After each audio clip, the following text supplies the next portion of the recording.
ஸ்ரீ குருப்யோ நமஹ. ஹரிஹி ஓம். Jai Bhuvaneswari. Devotee nation நேயர்களுக்கு உங்கள் வேத ஜோதிடர் பிரகாஷ் நரசிம்மனின் அன்பான வணக்கங்கள்.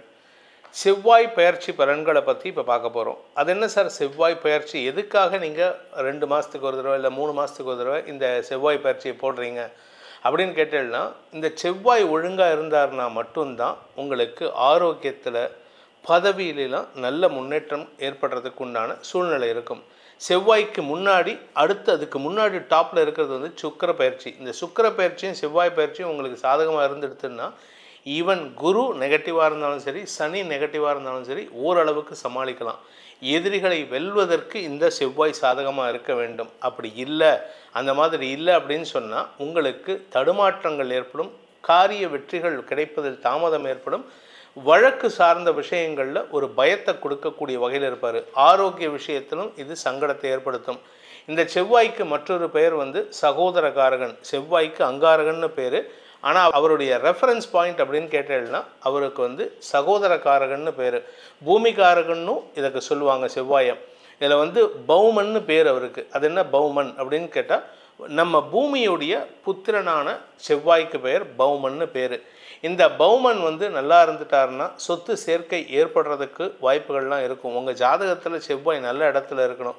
சில எதிரியோட ஸ்தானத்தில் இருக்கிறது, மறைவு ஸ்தானங்கள் இருக்கிறதுலாம் உங்களுக்கு தேவையில்லாத வார்த்தை விரயங்களையும் சங்கடத்தையும் ஏற்படுத்தும். ஸோ பௌமன் என்கிற அங்காரகன் உங்களுக்கு நல்லா இருக்காருன்னு பார்த்துக்கோங்க. இதை தவிர வந்து கோச்சாரத்தில், அதாவது 1.5 மாதத்துக்கு ஒரு தடவை, 1 மாதத்துக்கு ஒரு தடவை, சில சமயம் 48 நாள், 50 நாள், சில சமயம் 60 நாள் கழித்து கூட சில இடங்களுக்கு மாற்றங்களை ஏற்படுத்திப்பார். அதாவது கோச்சார ரீதியாக நவுந்துட்டே போவார். இப்போ இந்த சிச்சுவேஷனில் இந்த ஜனவரி மாதத்தில் பார்த்தீங்கன்னா, கடந்த ஒரு 1.5 மாதமாக அக்டோபர் மாதத்துலேருந்தே செவ்வாய் வந்து கடக ராசியில் நீச்சஸ்தானத்தில் இருக்கார். அந்த இடத்துல சந்திரன் சேரும் பொழுதோ அல்லது சந்திரனுக்கு சப்தமஸ்தானம், அதாவது கடகத்துக்கு சப்தமஸ்தானமான மகர ராசிக்கு சந்திரன் வருகின்ற பொழுதோ, அதாவது சந்திரன் செவ்வாய் நேர் பார்வை வருகின்ற பொழுதோ, அல்லது மேஷ ராசிக்கோ விருச்சிக ராசிக்கோ சந்திரன் வருகின்ற பொழுதோ இடப்பரிவர்த்தனை பெறும் பொழுது இந்த செவ்வாய் நீச்ச பங்க பலனை அடைகிறார். ஆனால் இப்போ இருக்கக்கூடிய சிச்சுவேஷன், செவ்வாய் கடகராசியில் நீச்சஸ்தானத்தில் இருக்கார், வக்கர கதியில். பொதுவாக நீச்ச கிரகம் கெடுதலை ஏற்படுத்தும். அதில் அவர் வக்கரமாக இருக்கிறதுனால ஒரு கெட்டது இன்னொரு கெட்டதாக மாறக்கூடிய வாய்ப்பு இருக்குமே தவிர, கெட்டவன் கெட்டிடில் கெட்டிடும் ராஜயோகங்கிற கான்செப்ட் இங்கே ஒர்க் அவுட் ஆகாது. அதுக்கு காரணம் என்ன அப்படின்னு கேட்டால், நீச்ச கிரகம் வக்கரம் அடைவதுங்கிறது வந்து செவ்வாயை பொறுத்த வரைக்கும் பாதிப்புகளை தரக்கூடிய வகையில் இருக்குது. நெருப்பு சார்ந்த இழப்புகள், அதாவது சண்டை, வார்னு இங்கிலீஷில் சொல்லுவாங்க. ஒரு கண்ட்ரிக்கும் இன்னொரு கண்ட்ரிக்கும் வார் நடக்கிறது. இதெல்லாம் காரணமே வந்து இந்த செவ்வாய் தான். இந்த செவ்வாய் சனி சம்பந்தப்பட்டாலே அந்த டைமில் வந்து உலக அளவில் பேரழிவுகள் நடக்கிறதுக்கு வாய்ப்பு இருக்குது. மாஸ் டிஸ்ட்ரக்ஷன்னு சொல்லுவாங்க இங்கிலீஷில். கடந்த 2020 பார்த்திங்கன்னா செவ்வாயும் சனியும் கிட்டத்தட்ட ஒரு 2-3 டைம் வந்து ஒன்றா சேர்ந்தாங்க. ஒன்றா சனியோடு சேர்ந்து செவ்வாய், இல்லை சனி பார்வையில் செவ்வாய், இந்த மாதிரி அமைப்பு வந்தாலே உலக அளவில் உயிரிழப்புகள் ஜாஸ்தியாகும். அது சில இடத்துல வந்து நெருப்பால் இருக்கலாம், சில இடத்துல வந்து மருந்தால் இருக்கலாம், சில இழப்புகள் வந்து கத்தி சார்ந்த சண்டைகள்னால ஏற்படுறதுக்கு வாய்ப்பு இருக்குது. இந்த உக்ரைன் வார் வந்தப்போ அந்த டைமில் தான், கடந்த வருஷம் கூட அந்த மாதிரி ஒரு சிக்கல் வந்தது. இப்போது எப்படி இருக்குது அப்படின்னு பார்க்க போகிறோம். ஏன்னா செவ்வாய் வந்து கடகராசியில் இருக்கக்கூடிய நீச்சஸ்தானத்தில் இருக்கிற செவ்வாய் வக்ரகதியில் பின்னோக்கி நகர்ந்து மீண்டும் மிதுன ராசிக்குள்ளே பயிற்சி ஆகிறாரு. இந்த மிதுன ராசிக்கு பயிற்சி ஆகிறதுனால சில ராசிகளுக்கு நற்பலன்களையும், மெஜாரிட்டி ஆஃப் த ராசிகளுக்கு சுமாரான பலன்களையும் தரக்கூடிய வகையில் இருப்பாங்க. அதனால் எந்தெந்த ராசி கஷ்டப்பட போகிறாங்க, எந்தெந்த ராசி சுகத்தை அனுபவிக்க போகிறாங்க. கஷ்டப்படக்கூடிய ராசிகள்னால் வந்து துக்கத்தை அனுபவிக்கணுமான்னு கேட்டால் இல்லை. ஏன்னா குரு சாதகமாக இருந்தால் இந்த செவ்வாய் சாதகமாக இருக்கிறத கூட சமாளிச்சிடலாம். சுக்கிரன் இன்னும் சாதகமாக இருந்தார்னா இந்த செவ்வாயுடைய பாதிப்பை கூட ஈஸியாக மேனுவர் பண்ணிட்டு வந்துடலாம். ஸோ உங்களுடைய தனிப்பட்ட ஜாதகம் எப்படி இருக்குன்னு பார்க்கணும், அந்த ராசிக்கு எப்படி இருக்குன்னு பார்க்கணும். இந்த செவ்வாய் எந்தெந்த இடத்துல இருந்தால் நல்லது பண்ணுவார் அப்படின்னு கேட்டால், முக்கியமான 3 அல்லது 4 இடங்கள். 3ஆம் இடம், உங்கள் ராசிலேருந்து 3ஆம் இடம், உங்கள் ராசிலேருந்து 6ஆம் இடம், உங்கள் ராசிலேருந்து 11ஆம் இடம் ரொம்ப அமோகமான பலன்களை ஏற்படுத்துவார். உங்கள் ராசிலேருந்து 10வது இடத்துக்கு வராரு அப்படின்னு சொன்னால் அது ஓரளவுக்கு ஒரு 75% நற்பலன்களை கொடுப்பாரு. ஆனால் இந்த 1, 2, 4, 5, 7, 8, 9, 12 இந்த இடங்களுக்கு செவ்வாய் வந்தார்னா அந்தந்த காரகத்துவம் என்னவோ அது சம்பந்தமான பதட்டத்தை ஏற்படுத்துகின்ற காலகட்டமாக இருக்கும். ஸோ நீங்கள் உங்களுடைய தனிப்பட்ட ஜாதகத்துக்கும் தனிப்பட்ட ராசிக்கும் இந்த பலன்களை ஒத்து பார்த்து அதுக்கேற்ற மாதிரி நீங்கள் கொஞ்சம் முன்னெச்சரிக்கையோடு இருக்கிறது நல்லது. இது எத்தனை நாளைக்கு நடக்க போகிறது, எப்போ நடக்க போகிறது அப்படின்னு பார்த்தீங்கன்னா, செவ்வாய் பயிற்சி ஜனவரி 21, 2025 அன்று கடக ராசியிலிருந்து பின்னோக்கி நகர்ந்து மிதுன ராசிக்கு அங்கேயே ஏப்ரல் மாதம் 3ஆம் தேதி வரைக்கும் இருப்பார்.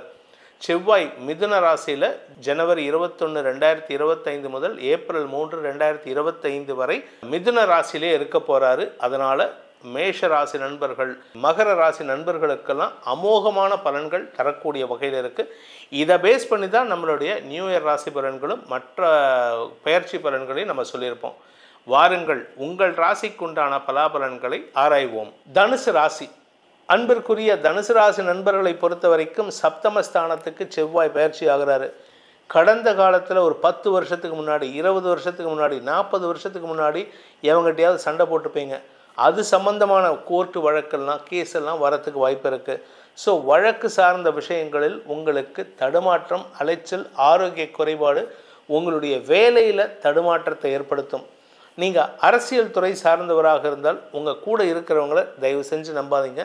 ஆனால் உங்களுக்கு பதவி உங்களை தேடி வரும். நிலம் சார்ந்த தொழில் செய்பவர்களுக்கு உங்களுக்கு முதலீடுகள் செய்வதில் தாமதம் ஏற்படும். இன்ஃபேக்ட் நீங்கள் அட்வான்ஸ் கொடுத்து வச்சுருப்பீங்க, நிலத்தை புக் பண்ணி வச்சுருப்பீங்க. அந்த நிலத்தை வாங்கிறதுக்குள்ளார தலபாடாக அடிச்சுக்கணும். தலபாடாக அவஸ்தைப்பட்டால் தான் பணத்தை புரட்ட முடியும்.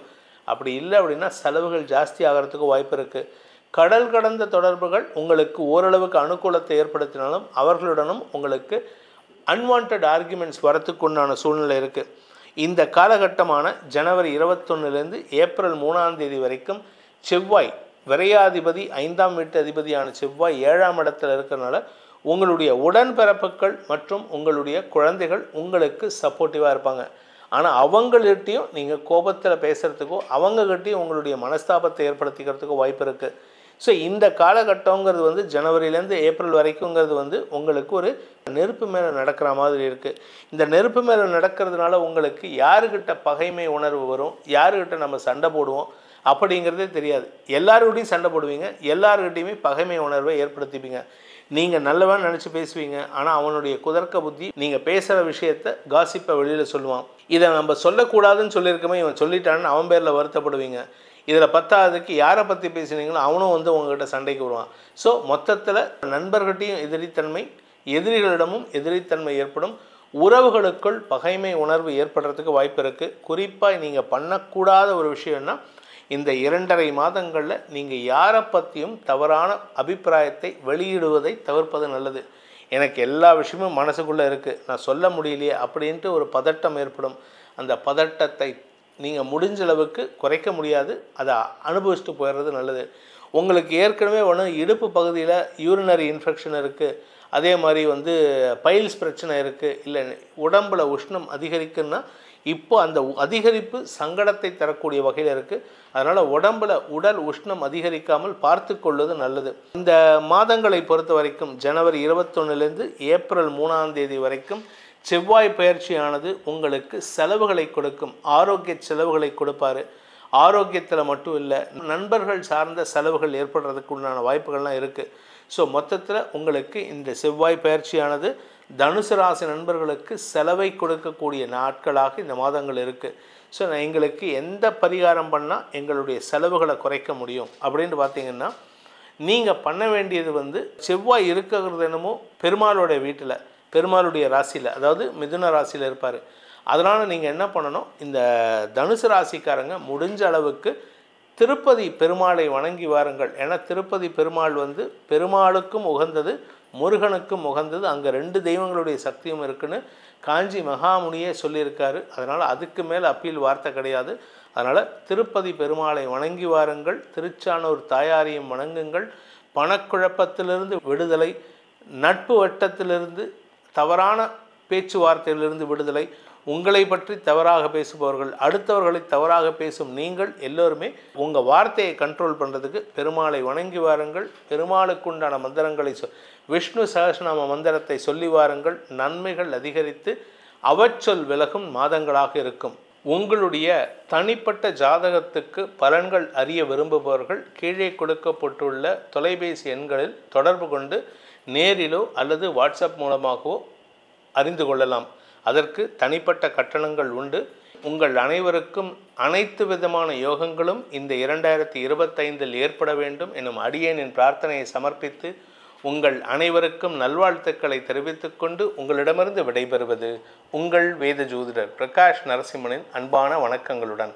நன்றி, வணக்கம்.